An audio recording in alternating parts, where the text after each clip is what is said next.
नमस्कार दोस्तों। स्वागत है आपका आर ऑडियो बुक स्टूडियो में, आपके अपने चैनल पर, जहां हम महान व्यक्तित्वों के जीवन, उनकी यात्राओं और उनकी शिक्षाओं को ऑडियो बुक के रूप में प्रस्तुत करते हैं। यहां आपको मिलेंगी ऐतिहासिक और आध्यात्मिक जीवन कथाएं, महान संतों और विचारकों की शिक्षाएं और ऐसी कहानियां जो आज भी जीवन को दिशा देती हैं। आज हम लेकर आए हैं एक ऐसी ही महान जीवन गाथा। रविदास का जन्म लगभग 1433 ईस्वी में वाराणसी के निकट सीर गोवर्धनपुर गांव में एक अछूत चमार परिवार में हुआ। उनके पिता संतोष दास चमड़े का काम करते थे और माता कलसा देवी घर संभालती थीं। जहां वे रोजाना तिरस्कार और गरीबी का सामना करते हुए बचपन से ही परिवार के चर्मकार व्यापार में लगे। ये निम्न जन्म उन्हें सामाजिक बहिष्कार की गहरी समझ प्रदान करता था। फिर भी उन्होंने भक्ति की ओर मुड़कर गंगा के प्रवाह के बीच मौन आराधना में सांत्वना पाई। सबक: उत्पत्ति भाग्य निर्धारित नहीं करती, वे लचीलापन की निहाई है जहां सच्ची शक्ति गढ़ी जाती है। वाराणसी, वे प्राचीन शहर जहां गंगा की धारा जीवन और मृत्यु के चक्र को बहाती है। 15वीं शताब्दी में धार्मिक उथल-पुथल और सामाजिक विभाजन का केंद्र था। हिंदू समाज में जाति व्यवस्था जड़ें जमाए हुए थी, जहां ब्राह्मण और उच्च वर्णों का वर्चस्व था, जबकि निचले वर्ण, विशेषकर चमार जैसे अछूत, हर दिन अपमान और बहिष्कार सहते थे। चमड़े का काम करने वाले इन लोगों को मंदिरों में प्रवेश तक वर्जित था। उनकी छाया को भी अशुभ माना जाता था। इसी शहर के निकट एक छोटे से गांव सीर गोवर्धनपुर में माघ महीने की पूर्णिमा को संवत 1433 में एक बालक का जन्म हुआ, जिसका नाम रविदास रखा गया।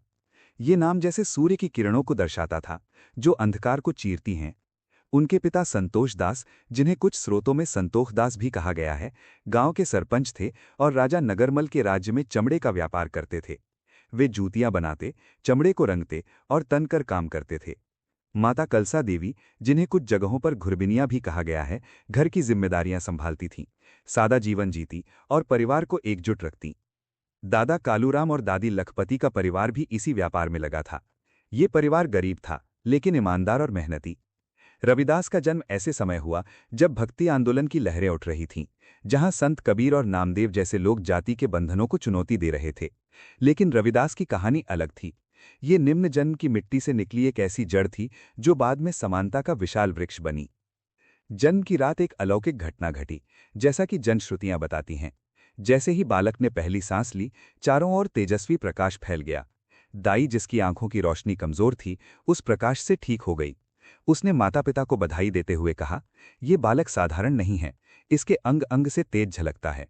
ये तुम्हारा नाम रोशन करेगा और अंधकार से घिरी मानवता को सच्ची रोशनी दिखाएगा।" ये केवल एक घटना नहीं थी, ये एक संदेश था। रविदास का जीवन हमें यह सिखाता है कि उत्पत्ति की मिट्टी चाहे कितनी भी निम्न हो, वे मजबूत जड़ें प्रदान करती है। बचपन से ही रविदास में संतों जैसी वृत्ति दिखाई देने लगी। वे खेल कूद में कम रुचि रखते, इसके बजाय गंगा के घाट पर बैठकर ध्यान लगाते। परिवार का व्यापार सीखना उनकी दिनचर्या का हिस्सा था, चमड़े को काटना, जूतियां सिलना, मरम्मत करना। लेकिन इस काम के बीच भी उनकी आंखें आध्यात्मिक खोज में लगी रहती। 5 दिन की उम्र में ही संत रामानंद उनके घर आए और बालक को आशीर्वाद दिया। ये उनकी सोच की जड़ थी। रामानंद, जो भक्ति मार्ग के प्रचारक थे, ने रविदास को प्रभावित किया। हालांकि कुछ स्रोत कहते हैं कि रविदास रामानंद के शिष्य बने, लेकिन रविदास की भक्ति स्वतंत्र थी, निर्गुण निराकार की उपासना पर आधारित। बचपन की एक और घटना उनके चमत्कारिक स्वभाव को दर्शाती है। एक बार उनकी बुआ उन्हें एक चमड़े का खरगोश का खिलौना लेकर आईं। वे चारपाई पर बैठकर उसके साथ खेल रहे थे। वे अपने पैरों से उसे धकेलते, जैसे दौड़ने का संकेत दे रहे हों। घर वाले हंस रहे थे, लेकिन तीसरी बार जब उन्होंने ऐसा किया तो वो बेजान खिलौना जीवित हो गया और असली खरगोश की तरह भागने लगा। ये देखकर सभी आश्चर्यचकित रह गए। रविदास खुद अचरज में थे, लेकिन घर वालों में इसे दैवीय संकेत माना। ये केवल एक घटना नहीं थी, ये एक संदेश था। रविदास का जीवन हमें यह सिखाता है कि निम्न जन्म चुनौतियां लाता है, लेकिन वही मजबूती की नींव जगाती हैं। 12 वर्ष की उम्र में रविदास ने सीताराम की मिट्टी की मूर्ति बनाई और उसकी पूजा शुरू कर दी। वे कहते थे कि भगवान रूप में नहीं, नाम में है। कोई औपचारिक शिक्षा नहीं मिली, लेकिन सत्संग और स्वाध्याय से वे ज्ञान प्राप्त करते गए। परिवार का दबाव था कि व्यापार पर ध्यान दो, लेकिन रविदास की रुचि भक्ति में थी। वे गरीबों को मुफ्त जूतियां बांटते, जो उनके पिता को चिंता में डालता। संतोष दास कहते, "बेटा, व्यापार से परिवार चलता है।" लेकिन रविदास जवाब देते, "पिताजी, सच्ची कमाई सेवा से है।" ये उनकी सोच की जड़ थी। रविदास की शिक्षा दीक्षा भी अनौपचारिक थी। वे गंगा घाट पर संतों की संगति में बैठते, कबीर और नामदेव की वाणी सुनते। भक्ति आंदोलन की हवा उन्हें छू रही थी, जहां निर्गुण भक्ति का प्रचार हो रहा था। रामानंद की शिष्यता में वे शामिल हुए, जहां उन्होंने सीखा कि जाति कोई मायने नहीं रखती, भगवान सब में समान है। लेकिन समाज उन्हें स्वीकार नहीं करता था। उच्च वर्ण के लोग कहते, चमार भक्ति कैसे कर सकता है। रविदास चुपचाप सहते, लेकिन अंदर से मजबूत होते जाते। 12 वर्ष की उम्र में उनका विवाह लोना देवी से हुआ और बाद में पुत्र विजयदास का जन्म हुआ।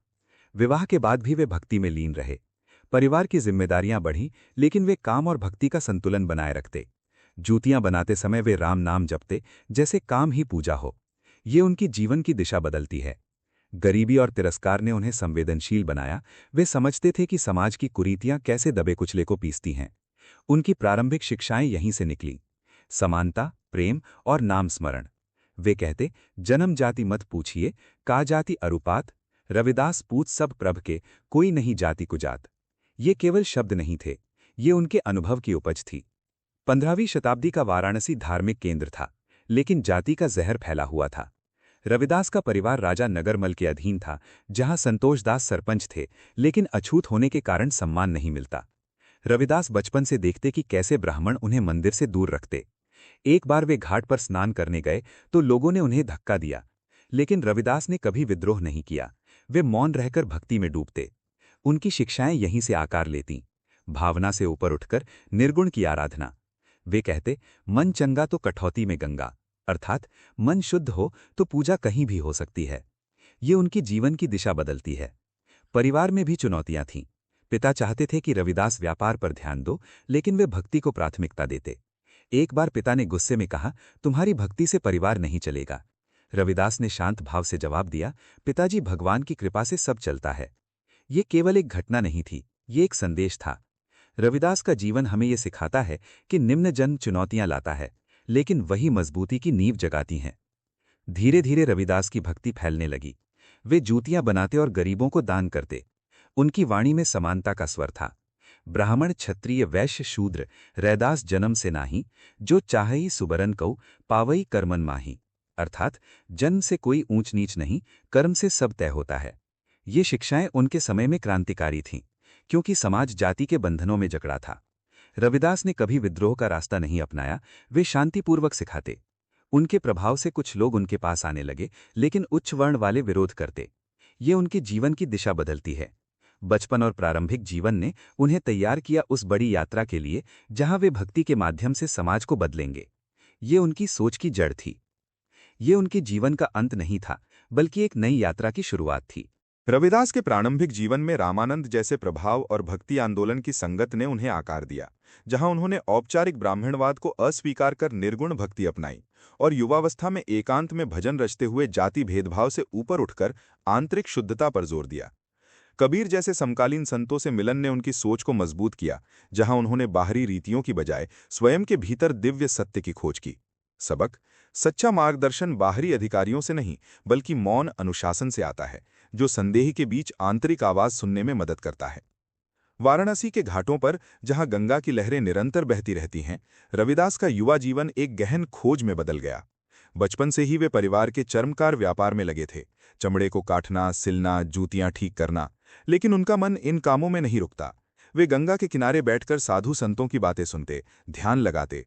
ये दौर उनकी आध्यात्मिक जागृति का था। स्वामी रामानंद, भक्ति मार्ग के प्रसिद्ध संत, उनके जीवन में महत्वपूर्ण भूमिका निभाते हैं।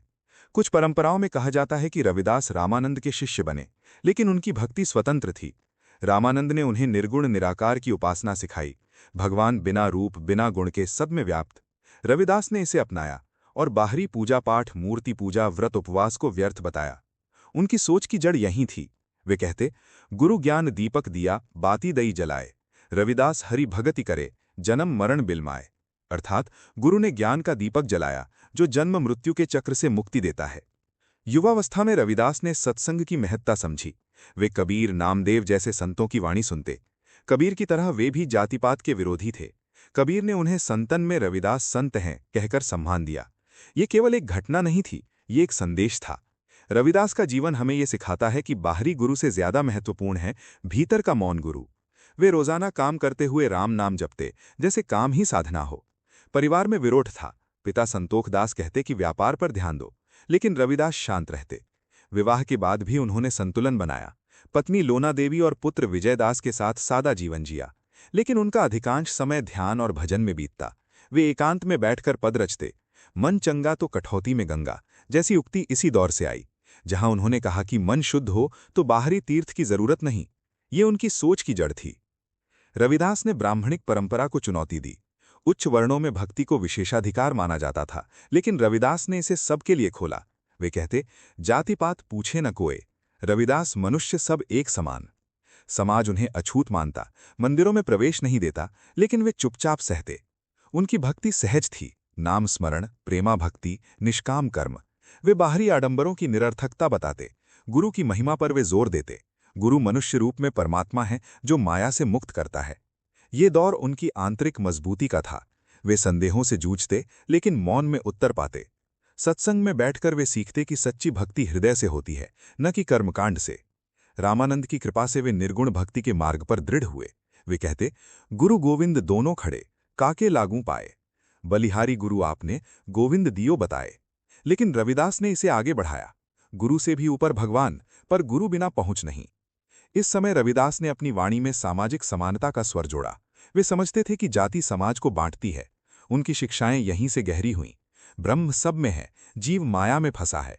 वे माया को भ्रम बताते, जगत को क्षणभंगुर। उनकी भक्ति प्रेम की थी, प्रेमा भक्ति, जहां भक्त प्रभु में लीन हो जाता है। वे बाहरी पूजा की व्यर्थता बताते, बाहर की पूजा व्यर्थ है, भीतर का राम जपो। ये केवल शब्द नहीं थे, ये उनके अनुभव थे। युवावस्था में वे गरीबों की मदद करते, जूतियां मुफ्त देते। परिवार की जिम्मेदारियां निभाते हुए भी वे आध्यात्मिक खोज में लगे रहे। कबीर से विलन ने उन्हें और मजबूत किया। दोनों ने जाति भेद का विरोध किया। रविदास की वाणी में भावुकता थी, हृदय की गहराई थी। वे कहते, रैदास मन निश्चल भया जैसे जल में कमल, अर्थात मन निश्चल हो गया जैसे कमल जल में। ये उनकी सोच की जड़ थी।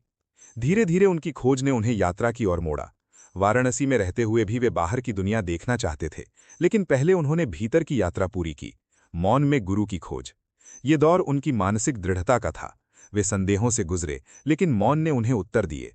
उनकी शिक्षाएं सरल थीं, नाम स्मरण से मुक्ति, सत्संग से ज्ञान, निष्काम कर्म से शांति। वे मन की स्थिति पर जोर देते, मन चंदा हो तो सब ठीक। ये उनके जीवन की दिशा बदलती है। अब वे तैयार थे बाहरी दुनिया में अपनी वाणी फैलाने के लिए।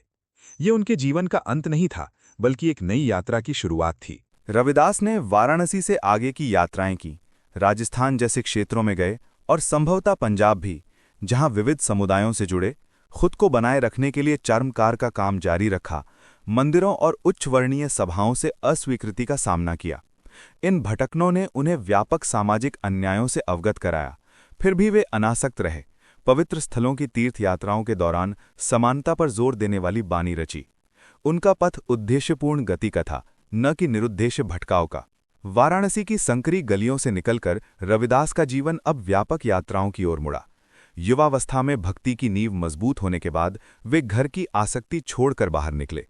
उनका उद्देश्य साफ था, भक्ति का संदेश फैलाना, जाति भेद मिटाना और निर्गुण निराकार की उपासना को आम लोगों तक पहुंचाना। स्रोत बताते हैं कि वे राजस्थान की ओर गए, जहां चित्तौड़गढ़ में मीराबाई से मिले। मीरा, जो कृष्ण भक्ति में लीन थीं, रविदास की वाणी से प्रभावित हुईं और उन्हें गुरु माना। ये यात्रा कोई साधारण घूमना नहीं थी, बल्कि आंतरिक अनुशासन की परीक्षा। रविदास जूतियां बनाते हुए यात्रा करते, रास्ते में लोगों से बात करते। वे पैदल चलते, कभी बैलगाड़ी पर, लेकिन हमेशा सादगी से। ये केवल एक घटना नहीं थी, ये एक संदेश था। रविदास का जीवन हमें ये सिखाता है कि यात्रा असुविधा से मानसिक दृढ़ता बनाती है। राजस्थान की धरती पर पहुंचकर रविदास ने महसूस किया कि जाति का जहर हर जगह फैला है। चित्तौड़ में राजा की सभा में उन्हें आमंत्रित किया गया, लेकिन उच्च वर्ण वाले विरोध करते। मीराबाई ने उनका सम्मान किया, उनकी बानी सुनी। बेगमपुरा शहर को नाऊं, दुख अंग नहीं तन लागी। ये शहर जहां दुख नहीं, समानता है। रविदास ने मीरा को सिखाया कि भक्ति जाति से ऊपर है। लेकिन यात्रा में चुनौतियां थीं। रेगिस्तानी रास्तों पर पानी की कमी, थकान और स्थानीय लोगों का तिरस्कार। वे अछूत थे, इसलिए मंदिरों में प्रवेश वर्जित। एक बार एक मंदिर के पुजारी ने उन्हें बाहर धकेला, लेकिन रविदास शांत रहे। उन्होंने बाहर बैठकर भजन गाया और किंवदंती है कि भगवान खुद प्रकट हुए। ये उनकी सोच की जड़ थी। वे अनासक्त थे, घर परिवार आराम से, पत्नी लोना और पुत्र विजय को छोड़कर यात्रा की, लेकिन मन में चिंता नहीं। उनकी बानी में ये झलकता है, जो पै हम पर हित चाहें, कोऊ न राखे साथ। रैदास चले अपने संग, काहे हो तो दास। पंजाब की ओर यात्रा की बात भी स्रोतों में मिलती है, हालांकि विवरण स्पष्ट नहीं। गुरु ग्रंथ साहिब में उनकी 41 बानियां शामिल हैं, जो गुरुओं से जुड़ाव दर्शाती हैं। संभवतः वे पंजाब गए, जहां दलित समुदायों से मिले और समानता का संदेश दिया। यात्रा में वे विविध लोगों से जुड़े, किसान, मजदूर, संत। वे रास्ते में रुकते, जूतियां ठीक करते और कमाई से गुजारा करते। कोई राजसी ठाठ नहीं, सादा जीवन। ये दौर उनकी मानसिक मजबूती का था। अस्वीकृति मिलती, लेकिन वे आगे बढ़ते। एक कथा है कि राजस्थान में एक राजा ने उन्हें सोने का हार दिया, लेकिन रविदास ने अस्वीकार कर दिया। मैं तो राम का दास हूं, सोना क्या करूंगा। ये केवल एक घटना नहीं थी, ये एक संदेश था। रविदास का जीवन हमें ये सिखाता है कि अनासक्ति से भावनात्मक नियंत्रण आता है। यात्राओं के दौरान रविदास ने कई बानियां रची। वे प्रकृति से प्रेरित होते। रेगिस्तान की रेत, गंगा की धारा, पहाड़। उनकी वाणी में समानता का स्वर मजबूत हुआ। एक नूर ते सब जग उपजिया, कौन भले को मन दे। अर्थात एक प्रकाश से सारा जगत उपजा, कौन अच्छा कौन बुरा। ये शिक्षाएं उनके समय में क्रांतिकारी थीं, क्योंकि समाज वर्ण व्यवस्था में जकड़ा था। यात्रा में वे तीर्थ स्थलों पर जाते, लेकिन बाहरी पूजा को व्यर्थ बताते। वे कहते, तीरथ नहावन जाई के, मन के मैल न जाए।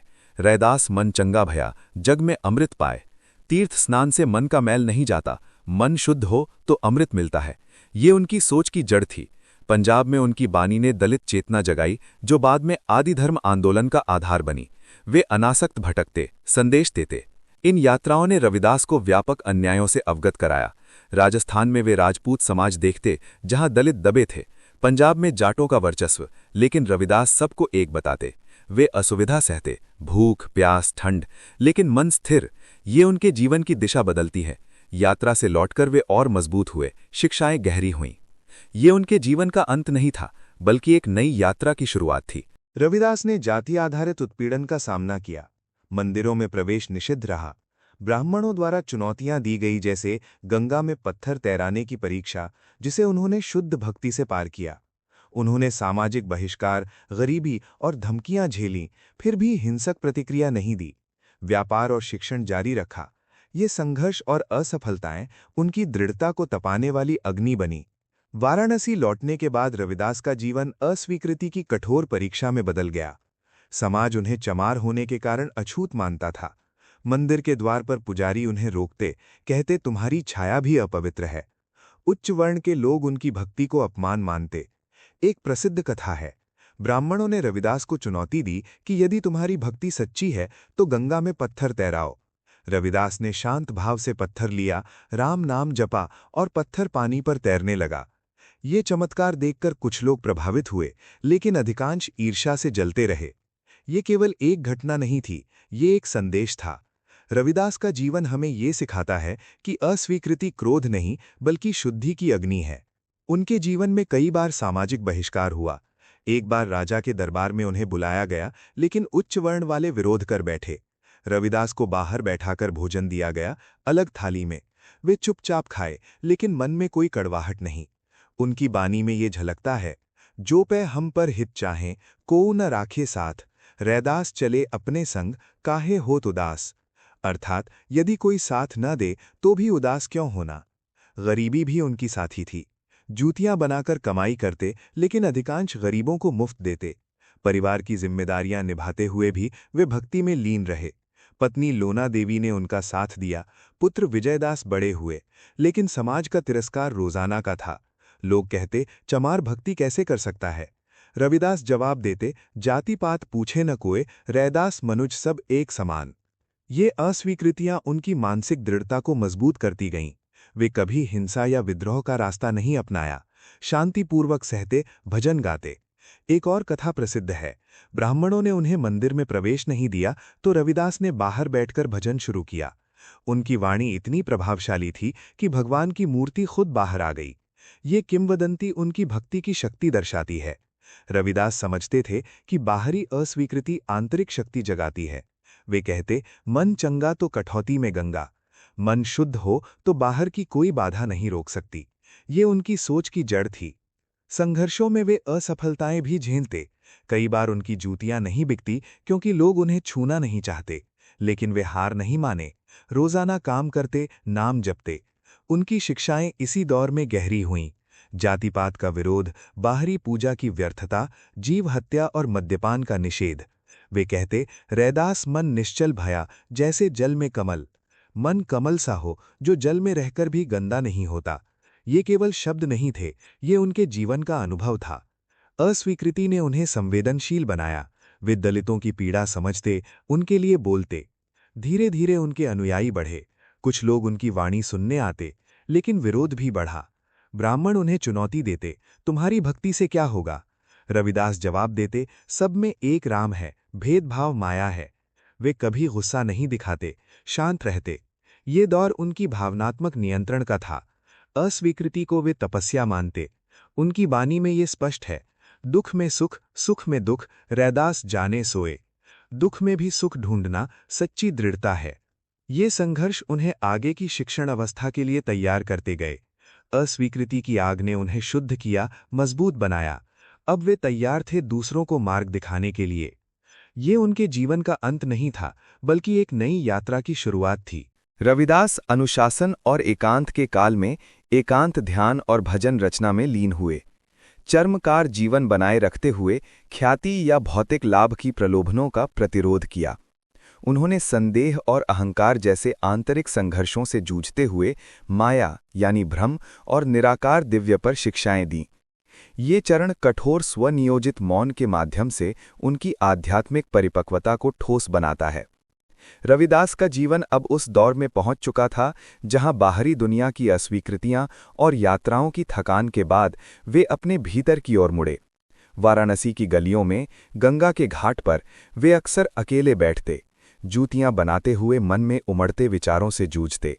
ये समय उनके लिए आत्मचिंतन का था, जहां वे न केवल परिवार की जिम्मेदारियों को निभाते रहे बल्कि भक्ति को गहराई देते गए। पत्नी लोना देवी और पुत्र विजयदास के साथ सादा जीवन जीते हुए भी रविदास की दिनचर्या में एकांत के पल बढ़ते गए। वे समझते थे कि सच्ची भक्ति बाहरी शोर से नहीं, भीतरी शांति से आती है। ये केवल एक घटना नहीं थी, ये एक संदेश था। रविदास का जीवन हमें ये सिखाता है कि एकांत में ही आत्मनियंत्रण जन्म लेता है। उनके जीवन का ये चरण अनुशासन से भरा था। वे चर्मकार का काम जारी रखते, लेकिन मन भक्ति में लगा रहता। स्रोत बताते हैं कि रविदास ने कभी भौतिक सुखों की लालसा नहीं की।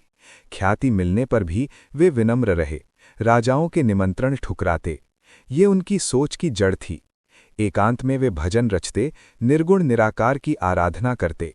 उनके पदों में आंतरिक संघर्ष झलकते हैं, संदेह की लहरें, अहंकार की दीवारें, जो वे मौन से तोड़ते। माया को वे भ्रम बताते, जो जीव को बांधती है। ये दौर उनकी आध्यात्मिक परिपक्वता का था, जहां उनके जीवन की दिशा बदलती है। मध्य युग में भक्ति के अनेक मार्ग प्रचलित थे, लेकिन रविदास ने सरल रास्ता चुना। वे निर्गुण संत परंपरा के थे, जहां देहधारी गुरु का महत्व सर्वोपरि है। गुरु शिष्य को अगम ज्ञान देते, परमात्मा से मिलाते। रविदास कहते, गुरु मनुष्य रूप में परमात्मा है, जो माया से मुक्त करता है। उनकी वाणी में, गुरु ज्ञान दीपक दिया, बाती दई जलाए। रविदास हरि भगति काराय, जन्म मरण बिलमाए। गुरु ज्ञान का दीपक जलाते, जन्म मृत्यु से मुक्ति देते। रविदास के लिए गुरु राजा राम के प्यारे हैं, जिन पर बलिहारी जाते। ये केवल एक घटना नहीं थी, ये एक संदेश था। रविदास का जीवन हमें ये सिखाता है कि गुरु कृपा से ही मौन अनुशासन आता है। रविदास की भक्ति सहज थी, बिना बाकपन। वे बाह्य आडंबरों का विरोध करते, कबीर की सामाजिक चेतना को आगे बढ़ाते। नाम स्मरण को भक्ति का पर्याय मानते। नाम पारस है, जो लोह को कंचन बनाता है। रविदास सत्य एक नाम है, आदि अंत सचनाम। सृष्टि के आदि में नाम सत्य है। वे हठयोग प्राणायाम छोड़ नाम स्मरण पर जोर देते। नाम से पाप नष्ट होते, विषय वासना मिटती। उनकी सोच की जड़ थी, नाम महारस है, जो चढ़े तो उतरे नहीं। नाव महारस पीजिए, जो चढ़े नहीं उतराए। रविदास नाम को आरती पूजन मानते। उनका पद नाम तेरो आरती भजन मुरारे नाम की महिमा गाता है। नाम से सुरत शब्द एक होते, परम आनंद मिलता। ये उनके जीवन की दिशा बदलती है। सत्संग का महत्व रविदास की भक्ति में प्रमुख है। संगति प्रभाव डालती, दुष्टों से दूर रहो, संतों से जुड़ो। जो जन दुष्ट कुमार्गी, बढ़ठई नहीं तेह पास। जो जन संत सुमार्गी, तिन पाए लागो रविदास। गंदा नाला गंगा में मिलकर पवित्र होता। सत्संग से अज्ञान मिटता, भक्ति बढ़ती। रविदास अपने पदों में सत्संग को प्रेम के साथ जोड़ते। ये केवल एक घटना नहीं थी, ये एक संदेश था। रविदास का जीवन हमें ये सिखाता है कि एकांत में सत्संग भीतर की आवाज बनता है। निष्काम कर्म रविदास की भक्ति का आधार है। गीता की तरह फल की अपेक्षा बिना कर्म करो। 100 बरस लो जगत मही, जीवत रही करु काम। रविदास कर्म ही धर्म है, कर्म करो निष्काम। कर्म धर्म है, निष्काम भाव से। रविदास गृहस्थ रहे, चर्मकार काम किया, लेकिन कर्ता भाव छोड़ा। सुख दुख में समान रहते। उनकी सोच की जड़ थी, मन की स्थिति पर जोर। मन चंचल है, विषयों में भटकता। मैं का जानो देव मैं का जानो, मन माया के हाथ बिकानो। गुरु प्रेम से मन शांत होता। गुरु को ज्ञान प्रेम की साँटी, कुदुष कुकर्म छुड़ाई। एकांत में मन नियंत्रण सीखा। प्रेमा भक्ति रविदास की भक्ति का शिखर है। सभी बंधन छोड़ प्रभु में लीन होना। भगति न निंदा साधई, भगति न वैराग बाधै। आपा मिटे तो भक्ति। रविदास प्रेम रोग से ग्रसित, विरह झेलते। ज्यो सुखी आवत पीव की, विरह उठत तनागी। प्रेम में रंग कर प्रभु स्वरूप होते। पद अब कैसे छूटे नाम रट लागी, प्रेम दर्शाता है। चंदन जल, दीपक बाती जैसे दृष्टांत। ये उनके जीवन की दिशा बदलती है। भक्ति के बाह्य आडंबर निरर्थक। नाच गान, जप तप, मूंड मुंडाना व्यर्थ हैं। कहा भयो नाचय अरुगाय, कहा भयो कप कीन्हे। मन शुद्ध हो तो कठौती में गंगा। रविदास ब्राह्मणों के आडंबरों पर व्यंग्य करते। दूध फूल जल मलिन, पूजा कैसे। दूधू त बछरे थनु बिटारियो। 2 घोड़े चढ़कर पार नहीं उतरते। ये केवल एक घटना नहीं थी, ये एक संदेश था। रविदास का जीवन हमें ये सिखाता है कि एकांत में सच्ची भक्ति आडंबर छोड़ती है। रविदास की भक्ति विविध आयामों में फैली। गुरु महिमा से नाम स्मरण, सत्संग से निष्काम कर्म, मन शांत से प्रेमा भक्ति, आडंबर विरोध से शुद्धता। ये सब उनके एकांत के फल थे। वाराणसी में अकेले घंटों ध्यान लगाते, पद रचते। संदेह अहंकार से जूझते, विजयी होते। निष्काम भक्ति में लीन, चर्मकार जीवन जीते। माया को पहचानते, निराकार को आराधते। उनके पदों में गहराई, जो दलितों को शक्ति देती। ये दौर उनकी परिपक्वता का था, जहां मौन गुरु बनता। रविदास का जीवन हमें ये सिखाता है कि अनुशासन से आंतरिक शक्ति जागती है। रविदास के भक्ति दर्शन में ब्रह्म सर्वव्यापक। घट घट तिह पेखियत ऐसे, जल मही लहिर लहिर जल जैसे। ब्रह्म निर्गुण निराकार, सच्चिदानंद। देवी देवता ऋषि मुनि सब ब्रह्म में। रविदास ब्रह्म को घट घट वासी मानते, नाम से पहचानते। ये केवल एक घटना नहीं थी, ये एक संदेश था। रविदास का जीवन हमें ये सिखाता है कि ब्रह्म एकांत में प्रकट होता है। जीव ब्रह्म का अंश, जल की भीति पवन का कंभा, रकत बूंद का गारा। देह नश्वर, जीव पक्षी सा। काल जीव को बंधनों में फंसाता। रविदास जीव को जागृत करते, सोवत सपने में सुख नहीं। ज्यों सुखी आवत भीव की, विरह उठत तनागी। जीव माया में फंसा, ब्रह्म से दूर। उनकी सोच की जड़ थी। एकांत में जीव की स्थिति समझी। जगत ब्रह्म से उपजा, माया का भ्रम। एक नूर ते सब जग उपजिया, कौन भले को मंदे। जगत क्षण भंगुर, सपने सा। ऊंचे मंदर साल रसोई, एक घड़ी फुन रहन न होई। रिश्ते झूठे, मौत सब ले जाती। रविदास जगत को नश्वर बताते, भक्ति पर जोर देते। ये उनके जीवन की दिशा बदलती है। माया ठगिनी, जगत मोहती। मन माया के हाथ बिकानो। देवता मुनि सब माया में। माया के भ्रमी कहाँ भूल्यो। रविदास माया से बचने को नाम स्मरण बताते। माया सुख वैभव देती, लेकिन बांधती। रे मन राम नाम संभारी। एकांत में माया पहचानी। ये केवल एक घटना नहीं थी, ये एक संदेश था। रविदास का जीवन हमें ये सिखाता है कि माया से मुक्ति मौन अनुशासन से मिलती है। रविदास का दर्शन स्वतंत्र, संतों का। ब्रह्म निराकार, जीव अंश, जगत भ्रम, माया अवरोध। भक्ति से मुक्ति, एकांत में दर्शन साकार हुए। रविदास दलित थे, लेकिन दर्शन से ऊपर उठे। उनके जीवन की दिशा बदलती है। ये उनके जीवन का अंत नहीं था, बल्कि एक नई यात्रा की शुरुआत थी। रविदास ने बाद के जीवन में अनुयायियों को इकट्ठा किया। मीराबाई जैसे व्यक्तियों सहित समानता और भक्ति पर भजन प्रसारित किए जो गुरु ग्रंथ साहिब में शामिल हुए और आदि धर्म जैसे आंदोलनों के माध्यम से दलित मुक्ति को प्रेरित किया। उन्होंने नैतिक परीक्षाओं का सामना किया, जैसे राजकीय निमंत्रणों को विनम्रता बनाए रखने के लिए अस्वीकार करना, और 41 भजनों की विरासत छोड़ी जो मानव एकता पर जोर देती है। उनकी मृत्यु लगभग 1520 ईस्वी में हुई, जो जाति विरोधी सुधारों पर स्थायी प्रभाव छोड़ गई। वाराणसी में लौटने के बाद रविदास का जीवन अब शिक्षण और नेतृत्व के चरण में प्रवेश कर चुका था। वे अब केवल भक्त नहीं रहे, बल्कि एक ऐसे संत बने जिनकी वाणी समाज को बदलने लगी। उनके पास अनुयायी आने लगे, दलित, गरीब और कुछ उच्च वर्ण के लोग भी, जो उनकी समानता की बात से प्रभावित हुए। मीराबाई, जो कृष्ण भक्ति में लीन थीं, रविदास से मिली और उन्हें गुरु माना। मीरा ने उनकी भक्ति को अपनाया, जाति के बंधनों को तोड़ा। रविदास ने मीरा को सिखाया कि सच्ची भक्ति हृदय से होती है, न कि जन्म से। उनकी वाणी में प्रेम और समानता का स्वर था। एक नूर ते सब जग उपजिया, कौन भले को मंदे। ये पद उनके समय में क्रांतिकारी था, क्योंकि समाज वर्ण व्यवस्था में जकड़ा था। रविदास ने कभी बड़े मंच पर भाषण नहीं दिए, वे शांत बैठकर भजन गाते, लोग सुनते। ये केवल एक घटना नहीं थी, ये एक संदेश था। रविदास का जीवन हमें ये सिखाता है कि मौन उदाहरण से विरासत बनती है। उनके भजन अब फैलने लगे। वे पद रचते, बेगमपुरा शहर को नाव, दुख अंध नहीं तन लागी। बेगमपुरा वो शहर जहां कोई दुख नहीं, कोई डर नहीं, सब समान। ये दलितों के लिए आशा का प्रतीक बना। रविदास की 41 बानियां श्री गुरु ग्रंथ साहिब में शामिल हुईं, जो सिख धर्म की पवित्र ग्रंथ है। गुरु नानक देव जी ने उनकी वाणी को स्थान दिया, जो उनके संदेश की स्वीकृति दर्शाता है। रविदास ने कभी सिख धर्म की स्थापना नहीं की, लेकिन उनकी शिक्षाएं सिख परंपरा में समाहित हुईं। पंजाब में उनकी वाणी ने दलित चेतना जगाई। 1920 के दशक में आदि धर्म आंदोलन ने उन्हें अपना संरक्षक संत बनाया। आदि धर्मियों ने उनकी तस्वीरें, भजन और कथाओं को इस्तेमाल कर दलित पहचान को मजबूत किया। रविदास डेरों का जन्म हुआ, रविदासिया मंदिर, जहां दलित अपनी धार्मिक पहचान बनाते। ये उनकी सोच की जड़ थी। रविदास का जीवन हमें यह सिखाता है कि शिक्षण मौन से प्रभावशाली होता है। नैतिक परीक्षाओं का सामना रविदास ने कई बार किया। एक प्रसिद्ध कथा है, एक राजा ने उन्हें दरबार में बुलाया, सोने चांदी का उपहार दिया।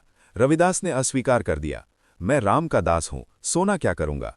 वे विनम्र रहे, कभी राजसी ठाठ नहीं अपनाया। एक अन्य घटना में ब्राह्मणों ने उन्हें चुनौती दी, लेकिन रविदास ने शांत भाव से उत्तर दिया। उनकी वाणी में कभी घृणा नहीं, केवल प्रेम और समानता। वे कहते, जाति पात पूछे न कोय, रविदास मनुष्य सब एक समान। ये पद उनके अंतिम वर्षों में और अधिक प्रासंगिक हुआ। समाज में जाति का जहर फैला था, लेकिन रविदास ने कभी बदला नहीं लिया, केवल सिखाया। उनकी शिक्षाएं सरल थीं, नाम स्मरण, प्रेमा भक्ति, निष्काम कर्म, जाति भेद का विरोध। वे बाहरी पूजा को व्यर्थ बताते, मन की शुद्धि पर जोर देते। मन चंगा तो कठौती में गंगा, मन शुद्ध हो तो हर जगह तीर्थ। ये केवल शब्द नहीं थे, ये उनके जीवन का सार था। रविदास की विरासत पंजाब में विशेष रूप से मजबूत हुई। वहां दलितों की संख्या अधिक थी और सिख धर्म के प्रभाव से उनकी बानी फैली। रविदास डेरों ने दलितों को वैकल्पिक धार्मिक स्थान दिए, जहां वे अपनी पहचान मजबूत करते। रविदास सभाओं, मंदिरों, अस्पतालों, स्कूलों का निर्माण हुआ। पंजाब के चमार समुदाय ने उन्हें गुरु माना, उनकी कथाओं से प्रेरणा ली। 20वीं सदी में आदि धर्म आंदोलन ने उन्हें राजनीतिक प्रतीक बनाया, दलित मुक्ति का प्रतीक। उनकी तस्वीरें आंदोलन का प्रतीक बनी। रविदासिया पंथ ने उनकी शिक्षाओं को फैलाया, जो आज भी जारी है। उनकी मृत्यु लगभग 1528 ईस्वी में वाराणसी में हुई, लेकिन उनकी वाणी अमर रही। रविदास ने कभी किताब नहीं लिखी, लेकिन उनके पदों ने समाज बदला। वे दलित मुक्ति के पैगंबर बने। उनकी शिक्षाएं, समानता, करुणा, भाईचारा आज भी प्रासंगिक हैं।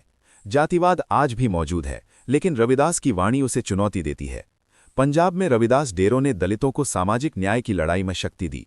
उनकी विरासत मौन है, कोई बड़ा आंदोलन नहीं चलाया, लेकिन उदाहरण से बदला। रविदास का जीवन हमें यह सिखाता है कि विरासत शोर से नहीं, मौन उदाहरण से बनती है। उनके अंतिम वर्ष शांत थे। वे जूतियां बनाते, भजन गाते, अनुयायियों को सिखाते। कोई धन दौलत नहीं, केवल भक्ति। उनकी मृत्यु के बाद उनके पद फैले, ग्रंथों में शामिल हुए। आज रविदास जयंती मनाई जाती है, मंदिरों में उनकी आरती होती है। उनकी वाणी दलित साहित्य का आधार बनी। रविदास ने साबित किया कि निम्न जन्म से उठकर भी दुनिया बदली जा सकती है। उनकी विरासत अनंत है, भावनात्मक नियंत्रण, मानसिक दृढ़ता, मौन अनुशासन का प्रतीक। रविदास का पूरा जीवन एक यात्रा था, निम्न उत्पत्ति से शुरू, भीतर गुरु की खोज, बिना आसक्ति भटकाव, अस्वीकृति की आग, एकांत में आत्मनियंत्रण और अंत में मौन शिक्षण। उन्होंने भावनात्मक नियंत्रण से समाज के जहर को सहा, मानसिक दृढ़ता से बंधनों को तोड़ा, मौन अनुशासन से विरासत छोड़ी। सुनने वाले, आज से एक कार्य करो। 1 घंटा अकेले बैठो, अपनी अस्वीकृति का सामना करो बिना बहाने और मजबूत बनो, जैसे रविदास बने। अभी शुरू करो या बंधे रहो हमेशा।